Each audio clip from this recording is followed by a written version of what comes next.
else. Thinking is the hardest work there is, which is probably the reason why so few engage in it. Henry Ford.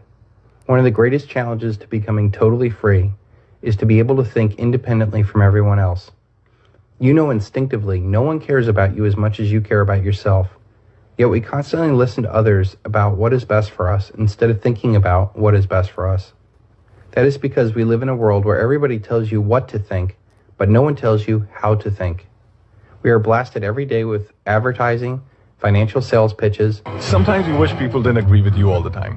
At MF Global, we tell you what's good for you. Political media propaganda, religious dictates, and more social pressure to conform. Most of our lives, we do not make any real decisions. We just kind of fall into a routine. You see, when you really don't think, you leave your mind open to people who do think. The real and most often unnoticed danger is a class of predators manipulating societies for their own selfish benefits.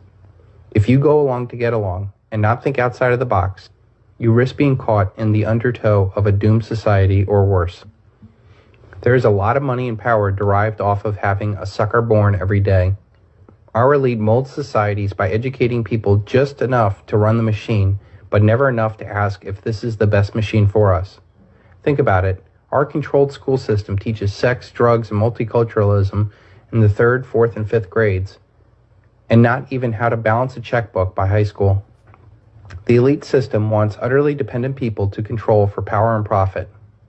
They do not want fully aware people who can see through the mainstream media lies, the Wall Street Ponzi schemes, or federal abuses.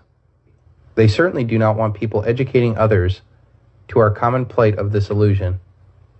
Do your thoughts serve to free you, or simply to make you freely serve? Your thoughts are not your own. If you ever wonder why Americans are broke, depressed, and lifeless, look no further than whose thoughts they are thinking. If they are listening to the elite's financial con men, they are constantly stripped of their wealth through a myriad of schemes. If they're listening to the elite's mainstream media, they're depressed about the national problems because they're too big and the experts say that there's no hope, or worse, hope is coming someday. If they're listening to the elite's medical community, they're hooked on psychotropic drugs. They will never get their fire back by tackling their life's challenges.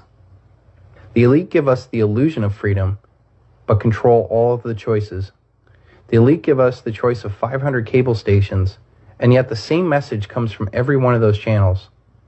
They give us aisles and aisles of food, and yet 90% of it is just corn and soy byproducts. They give us a choice of hundreds of political candidates, yet nothing changes because both sides are bought and paid for by the elite. They give you the choice of investment of stocks, bonds, and real estate. But when this all goes down, you will see that it's all part of the same illusion of the dollar. This paradigm is controlled by the elite. And if you don't think independently for yourselves, you cannot help but to be controlled, whether you know it or not. Every aspect of your life is monitored, regulated, taxed, and controlled, not for your betterment, but for the betterment of others. To do most high-paying jobs requires a certification or a license. That's a form of control. Most assets that you have or own outright are not yours. Try not paying property taxes on a home that you own outright, and I'll show you who the real owner is. All your communications are monitored and recorded. Now the federal government wants these records to be kept indefinitely. Do you think you own your 401k? Try getting your money out. Or how about the stocks that you own outright? The fact is, the DTCC, the Depository Trust and Clearing Corporation, owns all of the stocks that are traded. If you want to do anything to your home, you better get permission from the homeowner association or the local zoning board. All these examples, plus many, many more, have nothing to do with making your life better. They exist to create power, profit, and a parasitic life for somebody else. Let's take a more detailed look at this. Our entire life is a rigged game designed to keep us down. We are fed consumerism, taught that we have no purpose, taught to obey, medicated with alcohol or drugs. Early pregnancy is glorified.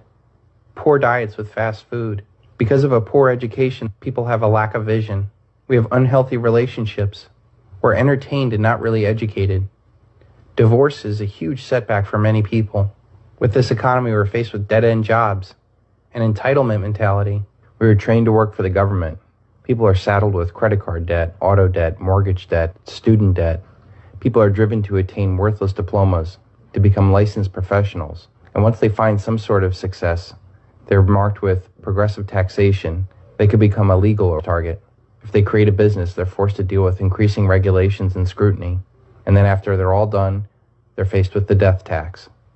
And regardless of what level of society that you're at, you're faced with federal debt, state debt, local debt, corporate bailouts, weak economy, bank failures, energy dependence, inflation, outsourced jobs, wars, political distractions, illegal immigrants, propaganda, popping of asset bubbles, genetically modified food, cancer, rising health insurance, and most dangerous of all, other ignorant people. At the root of all these traps, there is an elite that has created, perpetuated, and profited off of this reality. And yet, if people were truly to see how the world functions, they would see that the elite are unnecessary, along with their traps. There are 7 billion people in this world. It is crazy to think that less than 10,000 people control this paradigm. Yet this is only possible when the elite convince the 7 billion people that they need the elite and the institutions that they run. Our problems start and stop with us. We are stronger than they are, and they know it. They lack any personal or relationship skills to work with others without the threat of force. Their most powerful weapon is the lie that they convince us to believe. Start seeing the world as it is and think for yourself.